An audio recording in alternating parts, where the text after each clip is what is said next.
Ici Gianna. Aujourd'hui, j'aimerais parler de comment persévérer malgré les difficultés.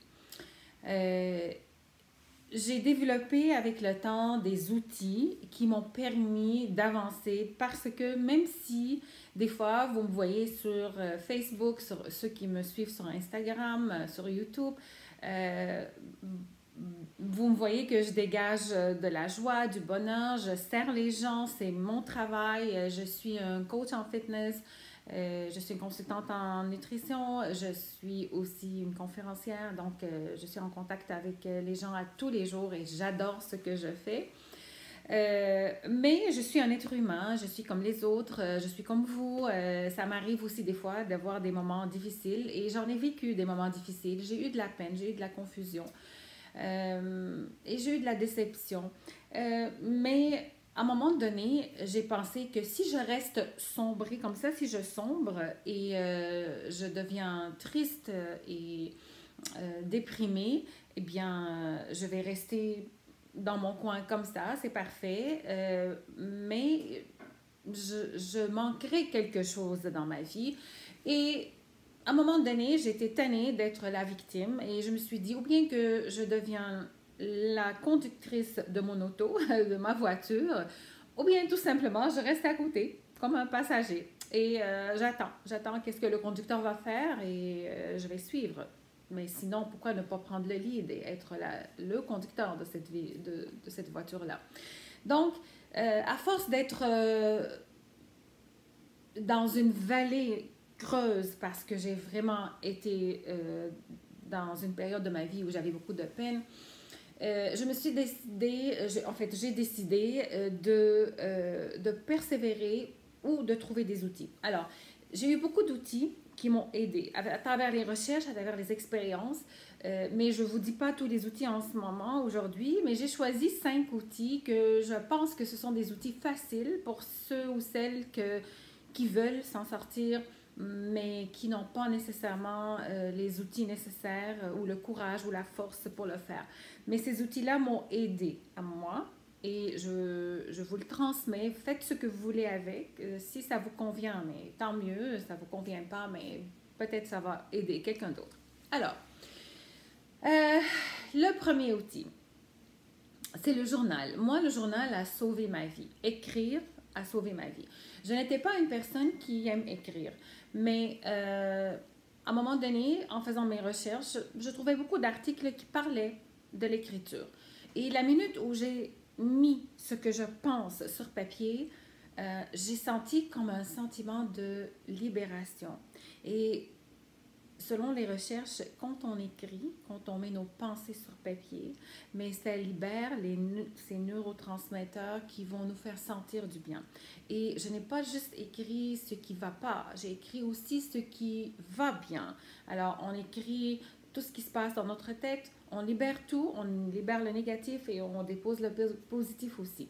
Donc, le journal m'avait sauvé la vie et depuis 10 ans maintenant, mon journal le matin, je ne me lève pas ou je me lève du lit ou je suis dans mon lit ou peu importe, la première chose à faire, c'est écrire dans mon journal. Que ce soit, j'écris ma journée précédente, comment ça a été, qu'est-ce qui a fonctionné, qu'est-ce qui a moins fonctionné. Et ce qui a moins fonctionné, c'était quoi la cause? Alors, j'essaie de mettre les causes pour que je puisse aujourd'hui faire mieux. Donc, j'ai toujours une devise dans ma tête que à chaque jour, t'es mieux que hier.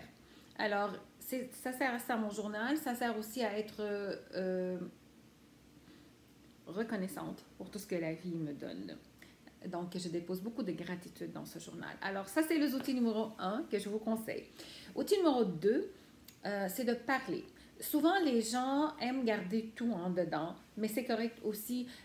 Mais vous savez que quand on garde le tout en dedans, mais tout reste en dedans. Et quand on parle, on libère cette énergie que la peine a en dedans de nous. Et ça fait énormément du bien. Ça, c'est les recherches qui ont prouvé ça.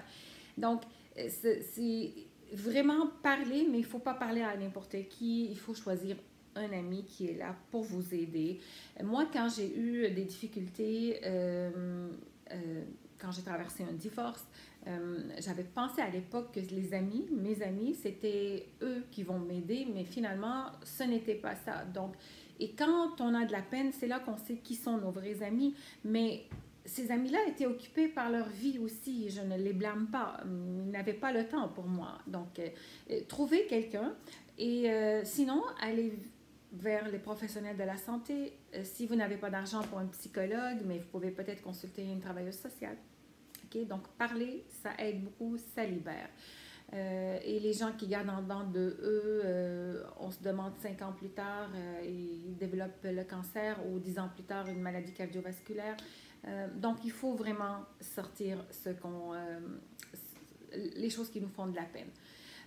Troisième chose, c'est communiquer avec la nature. Marcher dans la forêt, c'est super bon aussi. Les arbres dégagent des molécules qu'on appelle les phytoncides, je crois, et ces molécules-là dégagent beaucoup de bonne humeur. À nous, ils nous rendent de bonne humeur. Et quand on marche dans la nature, moi, quand je marchais dans la nature, ça m'a permis de voir mon problème en différentes perspectives.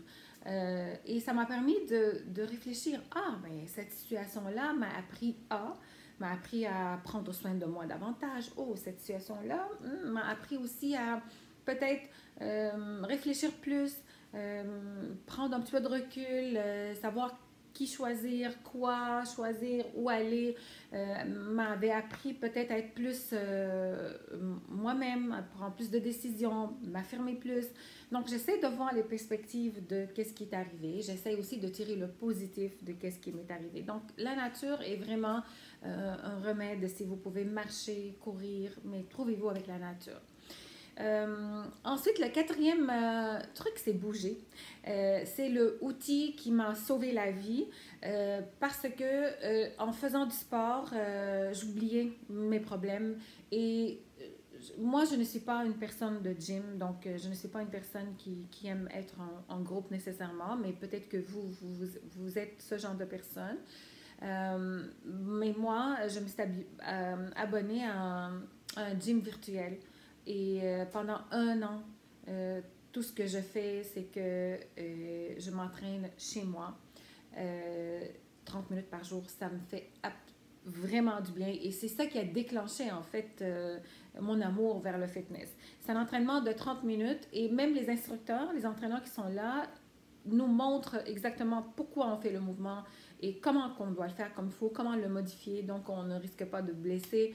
Et je me suis nourrie physiquement, intellectuellement, et je suis depuis 5 ans maintenant, là, je m'accroche à ce gym virtuel. Et ça ne coûte pas cher, c'est juste 100 $ par année. Et on a des centaines et des milliers de programmes. Si vous êtes intéressé à ce programme, mais écrivez-moi en bas, je peux vous donner le lien. Vous ne pouvez pas passer à côté, puis c'est juste 30 minutes par jour. Mais c'est la constance qui fait en sorte qu'on arrive à un résultat. Alors, bougez, faites ce que vous aimez. Ça, c'est vraiment un outil qui m'a aidé. Et le dernier outil, c'est de reposer, de vous reposer. Vous savez, le repos n'est pas un luxe, c'est une nécessité. Il faut vous reposer, il faut prendre un recul. Des fois, si vous voyez les agriculteurs, quand ils travaillent dans la terre, et il y a des années où est-ce qu'ils vont laisser la terre se reposer. Et ils ne vont pas planter, ils vont planter peut-être l'autre côté. Alors, pour reposer la terre et pour que l'année prochaine, elle va peut-être régénérer beaucoup plus. Donc, c'est ça, quand on prend un repos, mais on régénère nos cellules, on refait le plan. Et des fois, ça nous permet de prendre un recul pour réfléchir. Parce que quand on est dans l'action, on ne peut pas voir vraiment qu'est-ce qui fonctionne, qu'est-ce qui ne fonctionne pas. Alors, reposez-vous, allez vous faire masser. Ne dites pas que ça coûte cher, votre santé coûte beaucoup plus. Imaginez si le massage qui coûte 50 $, c'est trop cher pour vous. Mais imaginez le payer en médicaments. Alors, gardez de l'argent de côté. Moi, quand j'ai commencé, quand j'ai pris un programme pour maigrir, mais j'ai mis de l'argent de côté pendant 6 mois pour acheter ce programme. Et ce programme a transformé ma vie. Encore là, si vous voulez savoir c'est quoi ce programme, écrivez-moi, je peux vous donner aussi le lien. Il m'a sauvée complètement, que ce soit ma perte de poids ou ma perte de masse grasse aussi. Alors voilà, ce sont mes 5 outils pour vous. J'espère que je vous ai servi un petit peu, j'espère que je vous ai aidé dans des moments sombres pour grimper la montagne. Il faut y aller pas à pas, mais il faut persévérer, il ne faut pas avoir peur. Souvent, c'est la peur, la procrastination, notre entourage nous freine d'avancer, mais n'ayez pas peur, avancez, utilisez tous les outils, faites des recherches, vous allez y arriver. Et vous êtes fait pour briller, vous êtes fait euh, pour parce que là, je dis que vous êtes faite pour briller, vous êtes faite pour donner, vous êtes faite... Parce que si quand vous gardez le tout en vous, mais vous bloquez cette créativité, vous bloquez cette humanité en vous et vous privez le monde de votre bonté et de votre savoir, alors n'hésitez pas, allez-y,